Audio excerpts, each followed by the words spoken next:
रात गहरी हो चुकी थी। राहुल और नेहा अपने कमरे में बातें कर रहे थे। अचानक राहुल का फोन बजा। फोन पर बात करने के बाद राहुल ने नेहा से कहा, मुझे ऑफिस के काम से बाहर जाना पड़ेगा, एक रात के लिए तुम अपना ध्यान रखना।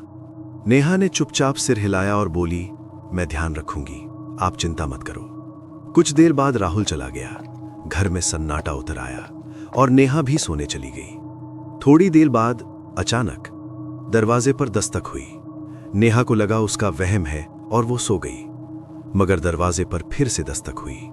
नेहा ने खिड़की से झांक कर पूछा, कौन? बाहर से आवाज आई, मैं केयरटेकर हूं। आपके पति ने कहा है कि आप अकेली हैं, मैं आपकी मदद के लिए आई हूं। नेहा ने दरवाजा खोला। दरवाजा खुलते ही सामने एक बेहद शांत सी औरत खड़ी थी।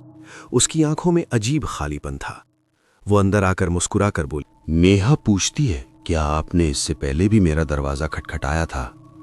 केयरटेकर बोलती है, हाँ, मैंने कई बार दरवाजा खटखटाया था, लेकिन किसी ने खोला ही नहीं।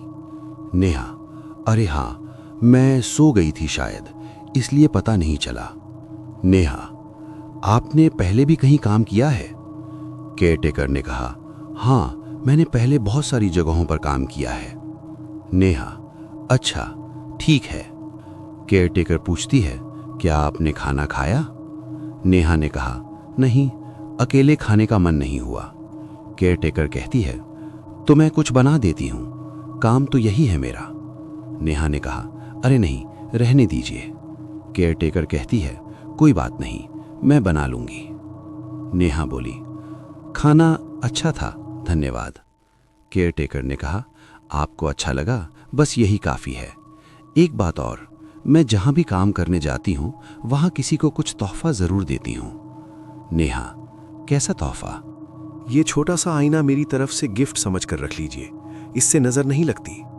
उसने नेहा के हाथ में एक छोटा पुराना गोल आईना दे दिया। पीछे की तरफ टूटा हुआ चिन्ह बना था, जैसे किसी ने नाखून से खरोचा हो।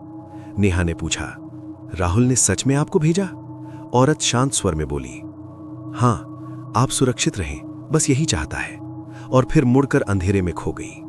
नेहा ने आईना कमरे में रख दिया और सो गई। लेकिन उसी रात से सब बदल गया। डर की शुरुआत। नेहा जब भी उस आईने में देखती, पीछे उसका ही कमरा दिखता, लेकिन कभी-कभी उसमें एक परछाई ज्यादा दिखाई देती, किसी स्त्री की, जो पीछे खड़ी होती, मगर असलियत में वहां कोई नहीं। रात में फुसफुसाहट सुनाई देती, मुझे देखो, मुझे मत छोड़ो। नेहा डरने लगी। एक रात उसने साफ देखा, आईने में वो औरत खड़ी थी, चेहरे पर खाली मुस्कान, और अचानक उसने हाथ बढ़ाकर आईने के अंदर से ही नेहा की कलाई पकड़ ली। नेहा चीख पड़ी। सुबह राहुल लौटा। नेहा बिखरी हुई, बेचैन। राहुल, इस आईने में कोई है। राहुल ने आईने को उठाया। शरीर में ठंड दौड़ गई। आईना बर्फ जैसा। कमरे में बदबू फैल गई। दीवार पर खरोंच के निशान उभर आए। राहुल तुरंत बाबा को बुला लाया। सच्चाई। बाबा ने आईना देखते ही कहा, इस आईने में एक औरत की आत्मा कैद है। जब कोई इस पर भरोसा करता है, वो धीरे धीरे उसकी जगह ले लेती है। नेहा सिहर उठी। बाबा ने आगे बताया, वो पहले यहां नौकरानी थी। उसकी सुंदरता की बहुत तारीफ होती थी। मालिक ने जन्म में उसे इस आईने में बांध दिया और उसे मार दिया। कमरे की रोशनी झपकने लगी। आईने में वही औरत फिर दिखी। इस बार उसकी आंखें लाल, चेहरा विकृत। वो बोली, अब नेहा रहेगी भीतर और मैं रहूंगी बाहर। नेहा का चेहरा बदलने लगा। उसकी आंखें आईने जैसी खाली हो गईं। बाबा ने मंत्र पढ़ा, लेकिन आईना फटने लगा। इस बार जलाने से कुछ नहीं होगा। बाबा चिल्लाए, जिसने आईना लिया उसे ही फैसला लेना होगा। नेहा कांपते हाथों से आईने में वो औरत उसकी जगह पर खड़ी है और नेहा खुद अंदर फंसी हुई दिखाई देती है।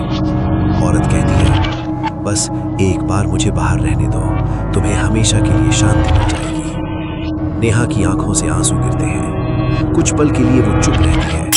फिर अचानक वो आईना अपने सीने से दूर धकेल देती है। नहीं, ये घर मेरा है, मेरी जिंदगी मेरी है। उसी पल वो आईना जमीन पर गिरकर 1000 टुकड़ों में टूट जाता है। हर टुकड़े में उस औरत का चेहरा चीखता नजर आता है और फिर धुएं की तरह गायब हो जाता है। कमरा शांत हो जाता है।